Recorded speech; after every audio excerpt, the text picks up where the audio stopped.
할렐루야. 오늘도 하나님의 크신 위로와 은혜가 이 새벽의 시간 가득히 넘치길 간절히 소망합니다.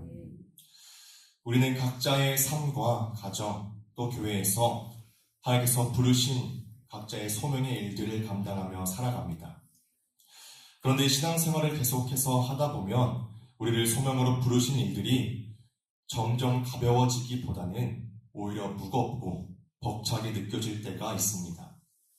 처음에는 은혜로 시작했던 일들이 어느 순간부터는 내가 해야 할 몫이 되고 내가 끝까지 붙들어야 할 책임이 되어 기쁨이었던 자리들이 오히려 부담이 될 때가 있습니다.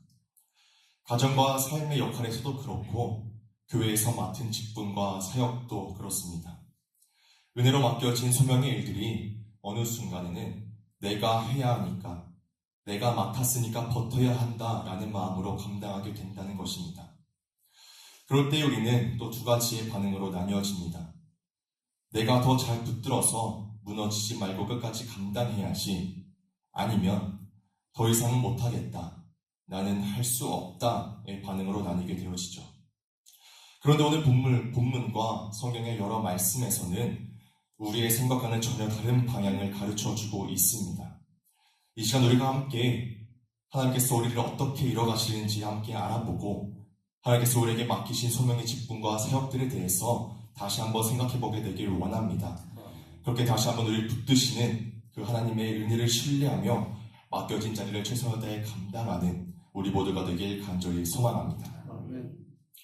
먼저 소명은 내가 붙드는 일이 아니라 하나님께서 붙드시는 일입니다. 우리가 말하는 소명은 영어로 하면 콜링, 곧 부르심이라는 뜻입니다. 그런데 이 말 속에서는 정말 중요한 방향이 들어 있습니다. 바로 소명의 시작이 항상 하나님께 있다라는 사실입니다. 소명은 내가 선택하고 싶어서 붙든 일도, 내가 잘할 수 있어서 맡은 일도 아니고 하나님께서 먼저 부르신 자리이며 내가 끝까지 붙들어서 유지하고 지켜내는 일이 아니라 하나님께서 붙드셔서 계속되게 하시는 일입니다. 결국 소명은 하나님께서 부르시고 세우시고 붙들어주시는 자리라는 것입니다. 오늘 본문 빌립보서 1장 6절에서 이렇게 말씀하고 있습니다. 너희 안에서 착한 일을 시작하신 이가 그리스도 예수의 날까지 이루실 줄을 우리는 확신하노라. 여기서 말씀하고 있는 착한 일을 시작하신 이는 하나님이시며 그분이 끝까지 붙드셔서 이를 이루신다고 분명하게 말씀하고 있는 것입니다. 우리는 신앙도 사명도 내가 선택하고 시작한 일이라고 오해하곤 하지만 성경은 처음부터 끝까지 이 주어를 하나님께 두고 있습니다. 시작하신 분도 지속하게 하신 분도 마침내 이를 이루시는 분도 모두 하나님이시며 우리는 그저 그 가운데에 부르심의 은혜에 참여한 사람들일 뿐이라는 것입니다. 그래서 신앙이 힘들어지고 우리의 소망이 무거워질 때에는 그 문제가 어떤 상황으로 인해서이기보다는 우리가 출발점을 하나님이 아닌 나로부터 시작해버렸기 때문입니다. 언제부터인가 하나님께서 하시는 일이 내가 붙들고 가야 할 일로 바뀌게 되어 무거워지게 된 것이죠. 하지만 우리는 이제 분명히 알아야 합니다. 오늘 우리가 감당하고 있는 가정과 삶의 자리, 교회의 직분과 사역, 또 각 기관의 임력원직 모두 역시 내가 붙들어서 남아있는 자리가 아니라 시작하신 하나님께서 지금도 나를 붙드시고 놓지 않으셨기 때문에 감당하고 있다는 사실을 분명하게 기억할 수 있어야 합니다. 시편 37편 24절에서는 이렇게 말씀합니다. 그는 넘어지나 아주 엎드러지지 아니함은 여호와께서 그의 손으로 붙드심이로다. 아멘. 우리가 지금까지 수없이 흔들렸음에도 무너지지 않았던 이유는 우리가 결코 완벽했기 때문이 아니라 하나님께서 손으로 우리를 붙들고 계셨기 때문입니다. 그렇게 이 시간 우리 모두가 우리의 맡겨진 일들이 많이 힘들고 고나고 이해가 되지 않는 일들도 많지만 내가 선택하고 붙들어서 감당하는 자리가 아닌 하나님께서 특별한 은혜로 부르셔서 붙들고 계시는 자리라는 사실을 기억하며 또다시 우리가 넘어지더라도 다시 한번 붙드시는 그 손으로 일어서는 우리 모두가 되길 간절히 소망합니다. 두 번째로 소명을 감당하게 하는 힘은 내 결단이 아니라 붙들림의 은혜입니다. 우리가 신앙생활을 하다 보면 종종 이렇게 생각을 하곤 합니다. 내가 더 결단해야 한다. 내가 더 헌신해야 한다 등의 다짐을 하게 되는데, 물론 이런 결단과 헌신은 우리에게 매우 중요하고 필요한 일입니다. 그러나 이것들이 출발점이 될 수는 없습니다. 결단은 우리의 출발점이 아니라 반응입니다.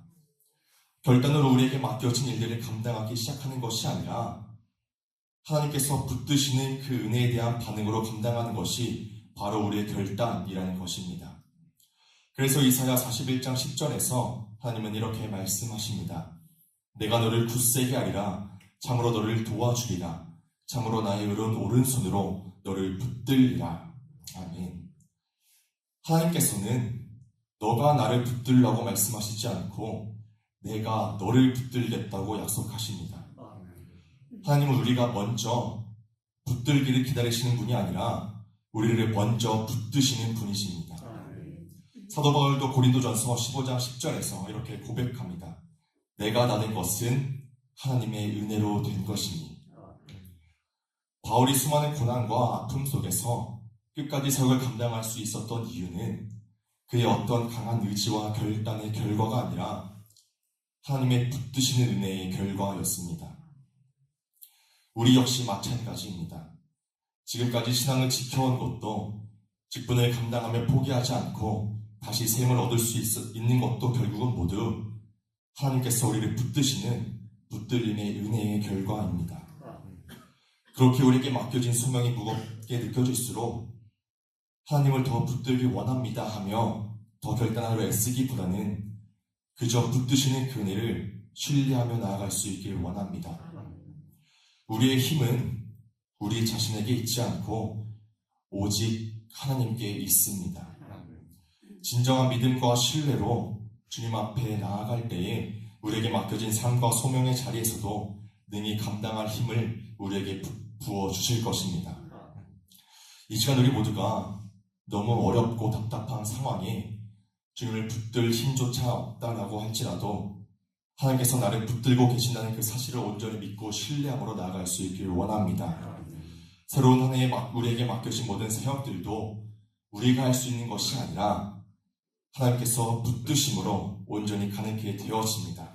그렇게 우리 모두가 하나님께 붙들림 바 되어 나가는 우리 모두가 되어지길 간절히 소망합니다.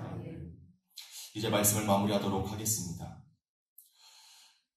오늘 우리가 붙들어야 할 것은 우리에게 맡겨진 사명이나 직분이 아니라 이미 우리를 부르고 지금도 우리를 붙들고 계시는 하나님을 우리 또한 붙들어야 합니다.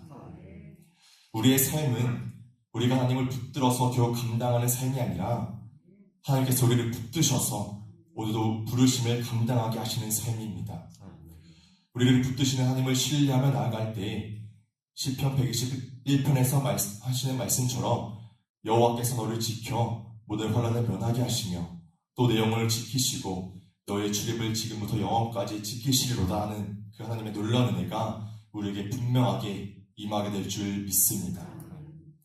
이 시간 함께 우리 모두가 우리를 붙드시는 하나님을 온전히 신뢰하며 앞으로도 우리에게 맡겨진 소명의 자리를 힘써 지키게 되길 주님의 이름으로 간절히 축복합니다. 기도하도록 하겠습니다.